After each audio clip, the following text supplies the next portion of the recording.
मित्रहरू नमस्कार। म आज नेशनल लाइफ इन्स्योरेन्स कम्पनी लिमिटेडले बालबालिकाका लागि लक्षित गरेर बजारमा प्रचलनमा ल्याएको जीवन बिमा योजना बाल अमृत 4 को विषयमा यहाँहरूलाई जानकारी गराउन गइरहेको छु।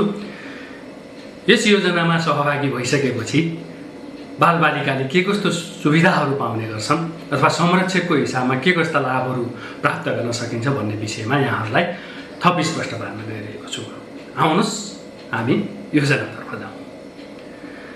बाल अमृत बिमा योजना 4 भन्ने बित्तिकै तपाईँले के सम्झनुहोस् भने यसमा बच्चा सँगसँगै बच्चाको एकजना संरक्षक अथवा आमा अथवा बाबाको पनि सँगसँगै बिमा हुने गर्छ। अब यसरी बुझौँ कि यस योजनामा बच्चाको बिमा गर्दा उसको संरक्षक बस्ने बाबा र आमा एकजनाको निःशुल्क रूपमै म्यादी बिमा हुने गर्छ। र यो योजनामा सहभागी हुँदा बच्चा जन्मेको 1 महिना भएको हुनुपर्छ भने अधिकतम 15 वर्षसम्मको बच्चाले यस योजनामा सहभागी हुन सक्नुहुन्छ र संरक्षकको केसमा उहाँहरूको उमेर 20 देखि 50 वर्षभित्रको हुनुपर्छ। अब बिमा अवधि समाप्ति भयो के हुन्छ त?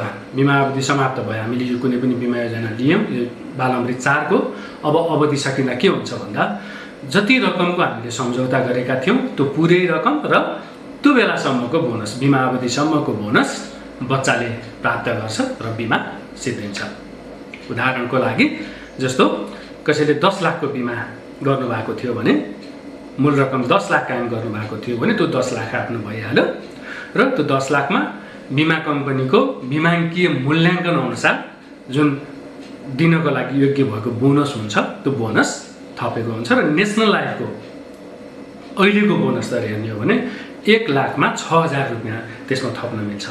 भनेको 1 लाख बराबर बिमा गर्दा 6000 भने 10 लाखको बिमा गर्नेले वर्षको 60000 रुपियाँ बोनस थपेर फिर्ता पाइयो।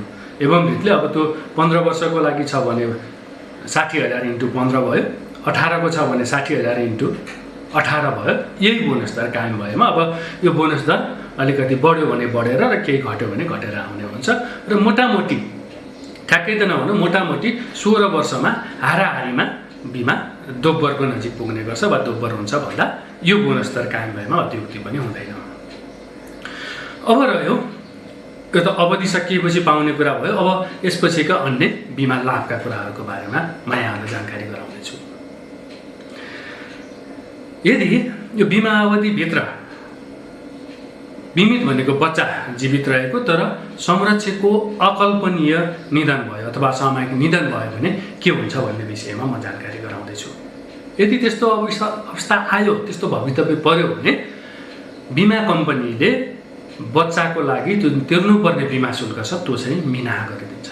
त्यसपछिका बिमा शुल्कहरू तिर्नु पर्दैन र अरू फाइदा पनि के छन् भने बिमा शुल्क त छुट भइहाल्यो।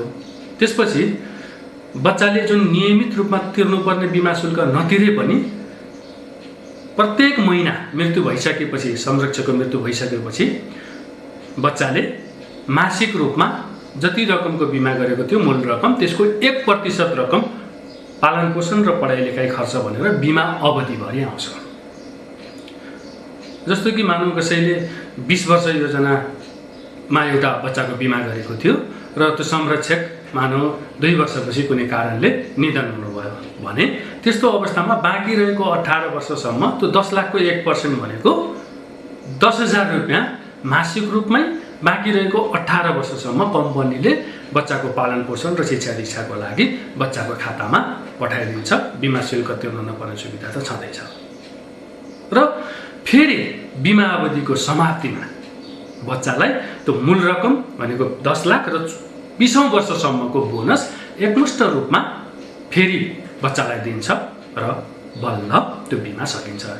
यसरी हेर्दा पनि हामी के गर्न सक्छौँ भने साथीहरू, बच्चाको बिमा गर्यो भने यदि कुनै कारणवश बच्चाले आफ्नो संरक्षक त गुमायो, अभिभावक गुमायो भने आर्थिक रूपमा क्षतिपूर्ति दिने काम र आर्थिक रूपमा संरक्षकको त दिने काम जीवन बिमा कम्पनीले गर्ने गर्छ। त्यस्तै गरी यसमा अन्य सुविधाहरू समेत जोड्न सकिन्छ संरक्षकको पार्टमा। जस्तो संरक्षकको निधन हुँदा त यो मासिक रूपमा पढाइ लेखाइ खर्च दिने, अवधि सकिसकेपछि मूल रकम र बोनस दिने कुराहरू भयो होइन। त्यो बाहेक अरू के हुन्छ भन्दाखेरि यदि संरक्षक बस्ने व्यक्ति दुर्घटना वा अन्य कुनै कारणबाट स्थायी रूपमा अपाङ्ग हुनुभयो भने हामीले त्यहाँ वेभर अफ प्रिमियम भन्ने एउटा छुट हुन्छ, बिमा शुल्क मिनाएको सुविधा, त्यो थप गरेर पहिले थप गरेका छौँ भने हामीलाई के हुन्छ भन्दा यदि संरक्षकको कुनै पनि कारणले स्थायी रूपमा अपाङ्ग हुने अवस्था आयो भने त्यसपछि बिमा शुल्क भुक्तानी गर्नु पर्दैन। बिमा शुल्क भुक्तानी गर्नु पर्दैन, तर अवधि सकिसकेपछि फेरि मूल रकम र बोनस बच्चाले पाउने गर्दछ।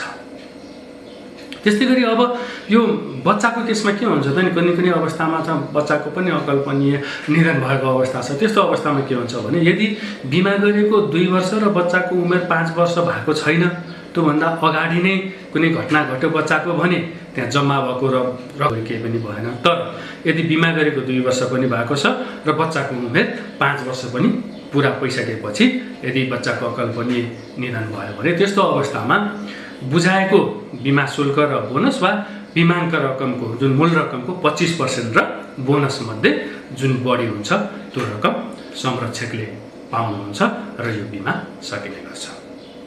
यसबारेमा अझै यहाँहरूलाई थप जानकारी चाहिएको खण्डमा नेसनल लाइफ इन्सुरेन्स कम्पनीको नजिकका शाखाहरू अथवा व्यक्तिगत रूपमा मैलाई सोध्न चाहनुहुन्छ भने पनि मेरो वाट्सएप नम्बर 98 460 65 717 मा वाट्सएप गरेर अथवा यही तल म्यासेजमा कमेन्ट बक्समा केही जानकारी चाहिएमा जानकारी लिन सक्नुहुनेछ। धन्यवाद।